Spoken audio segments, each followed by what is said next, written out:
ओम शांति। आज बाबा के 28 अप्रैल 2021 के साकार मधुर महावाक्य हैं। आज बाबा ने याद की शक्ति का महत्व बताया। किसी योग बल से आत्मा पावन बनती है, विकर्म विनाश होते हैं, इसलिए योग बल जमा करो। जब हम देवी देवताएं थे तो अपने धर्म और कर्म से श्रेष्ठ थे। इस समय फिर से बाबा हमें श्रेष्ठ कर्म करना सिखाते हैं, स्वधर्म की याद दिलाते हैं और सबको सत्य बाप का परिचय देना है। बाबा आकर के ये बात समझाते हैं, कोई भी मिले उसे सत्य बाप की पहचान अवश्य देनी है।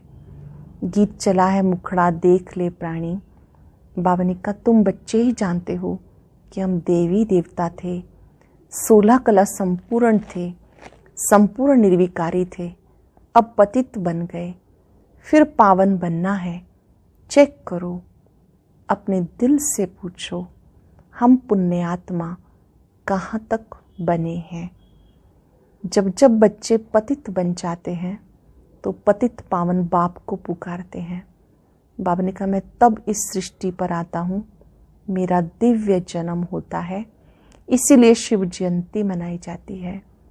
आप बच्चे सत्युगी राज्य में जा रहे हो, जहाँ प्योरिटी थी, पीस, प्रॉस्पेरिटी थी, देवी देवताएं पवित्र थे। फिर से इस व्रत को धारण कर पवित्र बन जाओ। जितना जितना बच्चे बाबा को याद करते हैं उतना बाबा के गले का हार बनते हैं, विकर्मों का बोझा उतरता जाता है। इसलिए खूब याद की मेहनत करनी है, प्रैक्टिस करो। मैं आत्मा हूँ, इस देह के द्वारा मैं पढ़ रही हूँ, ये शरीर मैंने धारण किया है। जब ऐसा अभ्यास करेंगे, मैं आत्मा देह को चला रही हूँ, इस देह के द्वारा पढ़ रही हूँ, स्वतः देही अभिमानी बन जाएंगे, देह अभिमान समाप्त हो जाएगा। बहुत पुरुषार्थ करना है देही अभिमानी बनने का। पासपोर्ट लेने के लिए संतुष्ट रहना अपने आप से, अपने पुरुषार्थ से, ब्राह्मण परिवार से, सबसे, उसके लिए बहुत ही आवश्यक है कि हम सहन शक्ति, समाने की शक्ति धारण करें। जो सबसे संतुष्ट रहते हैं वही संतुष्ट मणि है। याद किया बाबा ने रहम दिल आत्माओं को, जो दुखी अशांत आत्माओं को सहारा देती हैं। आज हम सब अभ्यास करेंगे, मैं रहम दिल आत्मा हूँ, मुझे सबके लिए मास्टर सहारे दाता बनना है।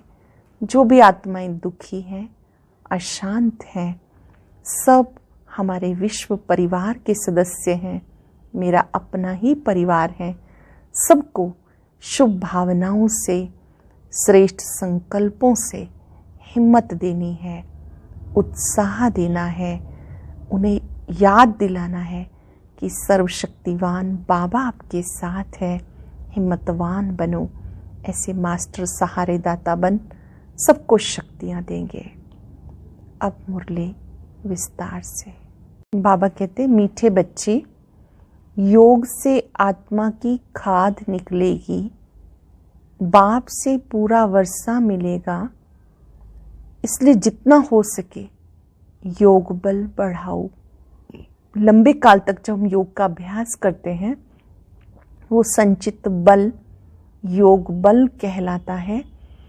योग से आत्मा की खाद निकलती है, बाबा से पूरा वर्षा मिलेगा, इसलिए जितना हो सके योग बल बढ़ाओ। क्वेश्चन है, देवी देवताओं के कर्म श्रेष्ठ थे, अभी सबके कर्म भ्रष्ट क्यों बने?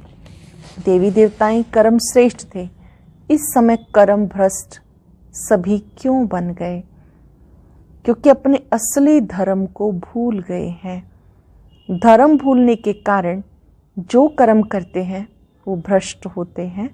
बाबा तुम्हें अपने सत्य धर्म की पहचान देते हैं। बाबा सत्य धर्म की पहचान देते हैं, साथ साथ सारे वर्ल्ड की हिस्ट्री ज्योग्राफी सुनाते हैं, जो सबको सुनानी है। बाबा का सत्य परिचय देना है, कोई भी मिले उसको सत्य बाबा की पहचान देनी है। ये पुण्य है किसी को परमात्मा की पहचान देना। गीता मुखड़ा देख ले प्राणी जरा दर्पण में, कितने पाप हैं कितने पुण्य है तेरे जीवन में। ओम शांति। ये किसने कहा और किसको कहा? बाबा ने कहा बच्चों को, जिन बच्चों को पतित से पावन बना रहे हैं। बच्चे जान गए हैं हम भारतवासी जो देवी देवता थे, 84 जन्मों का चक्र लगाए, सतो प्रधान से पास कर अब सतो रजो तमो, अब तमो प्रधान बन गए। फिर पतितों को पावन बनाने वाला बाप कहते हैं, अपने दिल से पूछो कहाँ तक पुण्य आत्मा बने हैं। अपने दिल से पूछो हम कहाँ तक पुण्य आत्मा बने हैं। तुम सतो प्रधान पवित्र आत्मा थे जब यहाँ पहले पहले तुम देवी देवता कहलाते थे, जिसको आदि सनातन देवी देवता धर्म कहा जाता था। अभी कोई भारतवासी अपने को देवी देवता धर्म के नहीं कहलाते।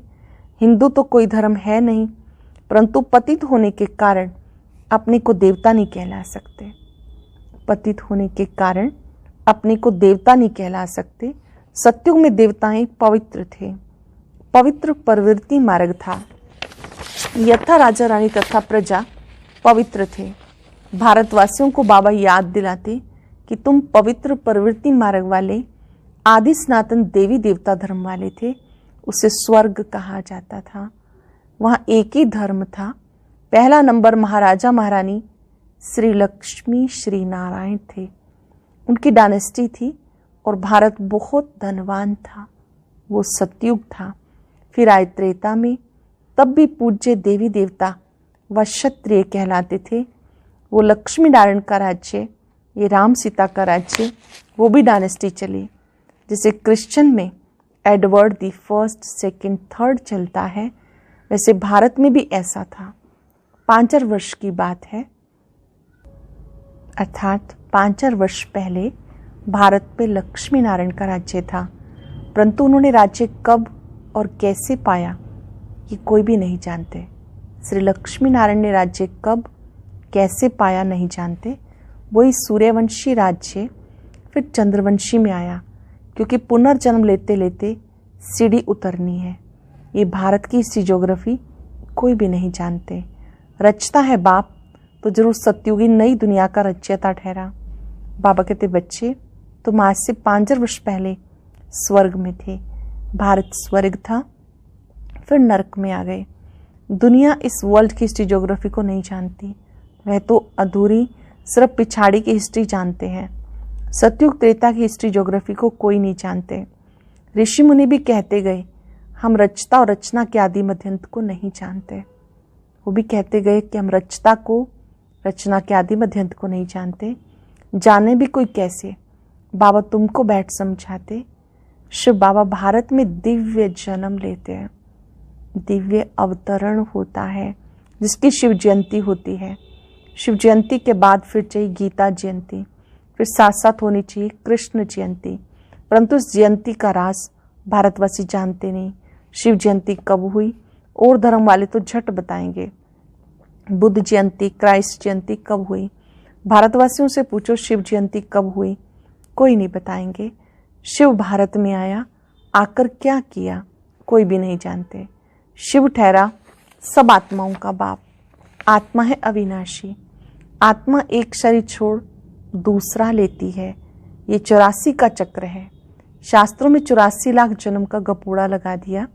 बाबा आकर राइट बात बताते हैं। बाप के सिवाय बाकी सब रचता और रचना के लिए झूठी बोलते, क्योंकि यह माया का राज्य। पहले तुम पारस बुद्धि थे।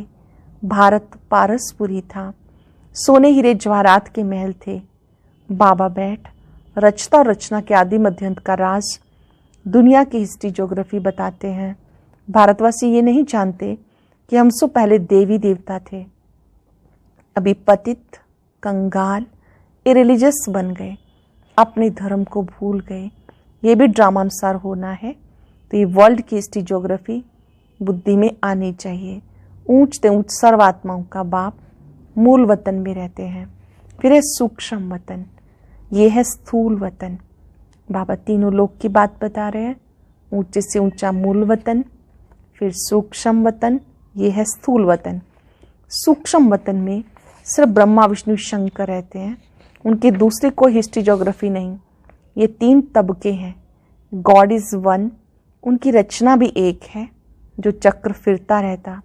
सतयुग से त्रेता, फिर द्वापर कलयुग में आना पड़े। 84 जन्मों का हिसाब चाहिए ना, जो कोई भी नहीं जानते, ना कोई शास्त्रों में है। 84 जन्मों का पाठ तुम बच्चे बजाते हो। बाप तो इस चक्र में नहीं आते, बच्चे ही पावन से पतित बन जाते हैं, इसलिए चिल्लाते हैं, बाबा आके फिर से पावन बनाओ। बाबा तो सदा इस चक्र से परे हैं। हम आत्माएं जब पावन से पतित बन जाती हैं तो बाबा को बुलाती हैं, एक को ही सब पुकारते हैं। तुम दैवी राज्य में थे, फिर आसुरी राज्य में आ गए। पहले देवी देवता थे, फिर आसुरी राज्य में आ गए। इसको हेल भी कहते हैं, नरक भी कहते हैं। तुम हेवन में थे, फिर 84 जन्म पास कर नरक में आकर पड़े हो। वो था सुख धाम, ये है दुख धाम। 100% इंसॉल्वेंट, बिल्कुल दिवालिये जैसे। 84 जन्मों का चक्र लगाते वही भारतवासी पूज्य से पुजारी बन गए। इसे वर्ल्ड की हिस्ट्री ज्योग्राफी कहा जाता। जो पूज्य थे धीरे धीरे पुजारी बन गए, इसे वर्ल्ड की हिस्ट्री ज्योग्राफी कहते हैं। यह है सारा तुम भारतवासियों का चक्र। और धर्म वाले 84 जन्म नहीं लेते, वो सतयुग में होते ही नहीं। सतयुग त्रेता में सिर्फ भारत था। सूर्यवंशी, चंद्रवंशी, फिर वैश्यवंशी, शूद्रवंशी।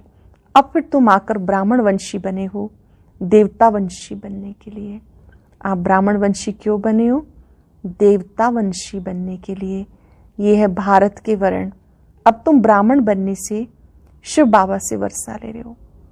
जब ब्राह्मण बने तो वर्षा मिलता है। ब्राह्मण बनना अर्थात बाबा को पहचान कर बाबा की श्रीमत पे चलने वाला। ये है भारत के वर्ण। बाबा तुम्हें पढ़ा रहे हैं 5000 वर्ष पहले माफिक, कल्प कल्प तुम पावन बन फिर पतित बनते हो। सुख धाम में जाकर फिर दुख धाम में आते हो, फिर शांति धाम में जाना है। इसको निराकारी दुनिया कहा जाता। आत्मा क्या है, परमात्मा क्या है, कोई भी मनुष्य नहीं जानते। आत्मा भी एक स्टार है। कहते हैं भ्रिकुटी के बीच में चमकता है अजब सितारा। छोटी सी बिंदी है जिसे दिव्य दृष्टि से देखा जा सकता है। आत्मा छोटा सा बिंदु सितारा है जिसे स्थूल नेत्रों से नहीं देख सकते। इसको दिव्य सितारा कहते हैं, दिव्य दृष्टि से देखा जाता है। वास्तव में स्टार भी नहीं कहा जाएगा, स्टार तो बहुत बड़ा है, सिर्फ दूर होने के कारण छोटा दिखाई पड़ता है। ये सिर्फ एक मिसाल दिया जाता है।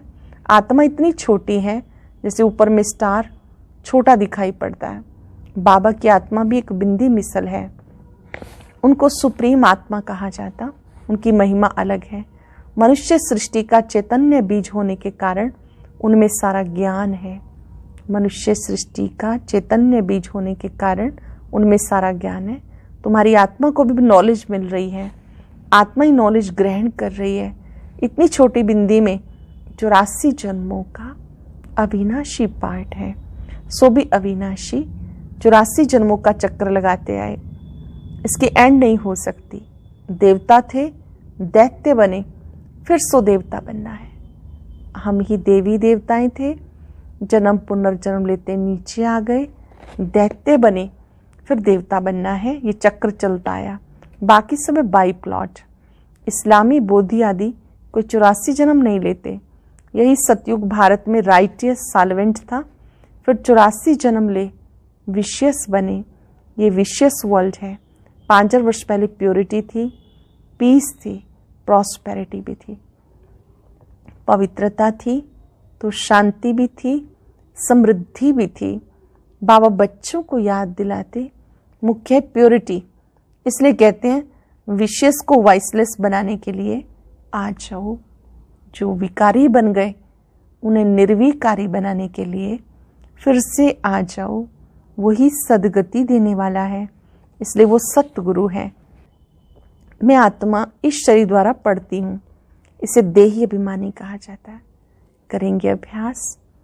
मैं ज्योति बिंदु आत्मा भ्रिकुटी की कुटिया में बैठकर शरीर के द्वारा पढ़ रही हूँ। 5 सेकंड तक अपने दिव्य स्वरूप को देखें।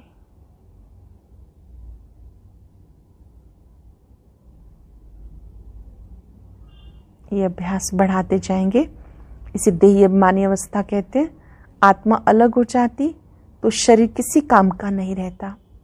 आत्मा कहती अब मैं पुण्य आत्मा बन रही हूँ। मनुष्य देह अभिमान में आकर कह देते ये करता हूँ वो करता हूँ। तुम अब समझते हो कि हम आत्मा हैं, ये हमारा शरीर बड़ा है। परमात्मा बाप से मैं आत्मा पढ़ रही हूँ। परमात्मा बाप से मैं आत्मा पढ़ रही हूँ। बाबा कहते माँ में कम याद करो। तुम गोल्डन एज में सतो प्रधान थे, फिर तुम्हारे में अलाई पड़ गई। सतयुग में थे तो सतो प्रधान थे, फिर आत्मा में खाद पड़ गई। खाद पड़ते पड़ते पतित बन गए, फिर पावन बनना है। इसलिए कहते हैं पतित पावन आओ, आके पावन बनाओ। तो बाबा राय देते हे पतित आत्मा, मुझ बाप को याद करो तो खाद निकल जाएगी और तुम पावन बन जाएंगे। इसको प्राचीन योग कहा जाता। याद अर्थात योग अग्नि से खाद भस्म हो जाएगी। याद करने से योग अग्नि से आत्मा में जो खाद है वो भस्म हो जाएगी। मूल बात है पतित से पावन बनना। साधु संत आदि सब पतित हैं। पावन बनने का उपाय बाबा बताते माँ में कम याद करो, ये अंतिम जन्म पवित्र बनो। मुझे याद करो, अंतिम जन्म पावन बनो। खाते पीते चलते फिरते माँ में कम याद करो, क्योंकि तुम आत्माओं का आशिकों का माशुक मैं हूँ। तुमको हमने पावन बनाया, फिर तुम पतित बन गए। बाबा कहते मैंने तो तुम्हें पावन बनाया, फिर तुम पतित बन गए। सब भक्तियाँ आशिक हैं। माशुक कहते हैं कर्म भी भले करो, बुद्धि से मुझे याद करते रहो तो भी कर्म विनाश होंगे। ये मेहनत है। हाथों से कर्म करते, बुद्धि से बाबा को याद करते रहो, इसमें मेहनत है। तो बाबा को याद करना चाहिए वर्षा पाने के लिए। जो जास्ती याद करेंगे उनको वर्षा भी जास्ती मिलेगा। जो बाबा को अधिक याद करेंगे उन्हें वर्षा भी ज़्यादा मिलेगा। ये याद की यात्रा। जो जास्ती याद करते हैं वही पावन बन आकर मेरे गले का हार बनेंगे। सब आत्माओं का निराकारी दुनिया में एक सिजरा बना हुआ है। मूल वतन में निराकार आत्माओं का सिजरा बना हुआ है। उसे इनकॉर्पोरियल ट्री कहा जाता है। निराकार आत्माओं का झाड़ कहा जाता है। कॉर्पोरियल ट्री निराकारी दुनिया में सबको नंबरवार आना है, आते ही रहना है। बाबा ने कहा एक तो वो आत्माओं का झाड़ है, निराकार आत्माओं का झाड़, वहाँ से यहाँ आते पार्ट बचाने। झाड़ कितना बड़ा है, आत्मा यहाँ आती पार्ट बचाने। जो भी सब आत्माएं हैं सब ड्रामा के एक्टर हैं। छोटे छोटे स्टार आत्माएं इस ड्रामा के एक्टर हैं। आत्मा अविनाशी है, पार्ट भी अविनाशी है। ड्रामा कब बना ये कह नहीं सकते, ये चलता ही रहता है। भारतवासी पहले पहले सुख में थे, फिर दुख में आए, फिर शांति धाम में जाना है, फिर बाबा सुख धाम में भेज देंगे। उसमें जो जितना पुरुषार्थ कर ऊंच पद पाए, बाप किंगडम स्थापन करते हैं, उसमें पुरुषार्थ अनुसार राजाई में पद पाएंगे। सत्युग में जरूर थोड़े मनुष्य होंगे। आदि सनातन देवी देवता धर्म का झाड़ छोटा है, बाकी सब विनाश हो जाएंगे। ये आदि सनातन देवी देवता धर्म फिर से स्थापन हो रहा है, अर्थात स्वर्ग के गेट खुल रहे हैं। 5 वर्ष पहले भी इस लड़ाई के बाद स्वर्ग की स्थापना हुई थी। अनेक अधर्म विनाश, इस लड़ाई को कहते हैं कल्याणकारी। एक सत्य धर्म, फिर से देवी देवता धर्म की स्थापना हो रही है। अब नरक के गेट खुले हैं, फिर स्वर्ग के गेट खुलेंगे।